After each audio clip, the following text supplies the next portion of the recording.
Le 18 mars 2026, le tribunal de grande instance de Foundiougne a rendu son verdict dans l'affaire Bébé Matisse. Le sieur Dagobert Mafo a été reconnu coupable. Il est condamné à mort par fusillade assorti d'une amende de 500 millions de francs CFA.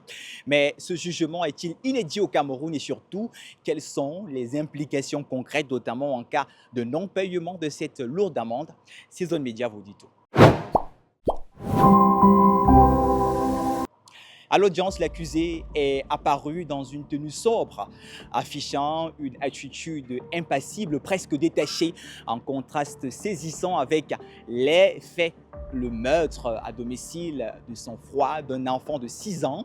Le verdict est finalement tombé aux environs de 16 heures. Il est condamné à mort par fusillade et devra donc s'acquitter d'une amende de 500 millions de francs CFA. Maître Toko Monkam, avocat au barreau du Cameroun, président de l'association de défense des droits humains et d'action en faveur de la paix et fervent militant pour l'abolition de la peine de mort. Ce verdict ne saurait donc être en conformité avec la Constitution du Cameroun. D'abord, la peine de mort dans la législation camerounaise, à mon humble avis, est contraire à la Constitution du Cameroun. La Constitution garantit le droit à la vie et à l'interdiction de la torture.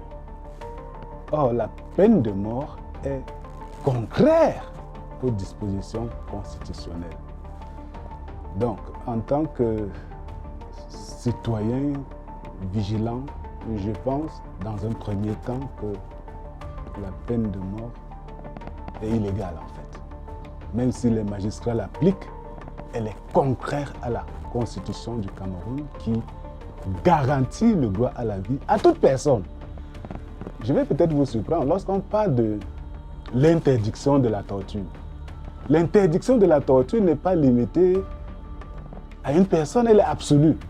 Même les personnes qui sont condamnées, je veux dire, à la prison, chacun reconnaît que ces personnes-là ne doivent pas subir les actes de torture. Si ce jugement a surpris une partie de l'opinion, notamment les jeunes générations, il n'en est pas pourtant sans précédent dans l'histoire judiciaire du Cameroun. Plusieurs condamnations ont déjà été prononcées par le passé. L'exécution le 15 janvier 1971 à Bafoussam du nationaliste Ernest Ouandjé, accompagné de Raphaël Fauting et de Gabriel Tabeu, d'Iwambo le courant. Il y a aussi eu les exécutions massives et expéditives des condamnés à mort après la tentative du coup d'État manqué d'avril 1984 au Cameroun. Et puis, il y a eu l'exécution de Djoumzo et Oumbe en août 1987. Ils étaient accusés d'avoir tué M. Pondo et sa famille. À quand remonte la dernière exécution au Cameroun et dans quelles circonstances? La dernière exécution documentée au Cameroun remonte au 9 janvier 1997. Il s'agissait de M. Antoine Vanditizeux. C'était un condamné à mort pour meurtre. Il était exécuté par un peloton d'exécution à Mokolo, dans l'extrême nord du Cameroun. À ce jour donc, on estime à près de 60 le nombre de détenus sous coup de condamnation à mort sur l'ensemble du territoire national en attente d'une éventuelle exécution. Toutefois, la procédure prévoit plusieurs recours après confirmation du verdict en appel. Le condamné peut donc introduire une demande de grâce présidentielle. En dernier ressort, seul le président de la République détient le pouvoir de commuer ou de maintenir la peine.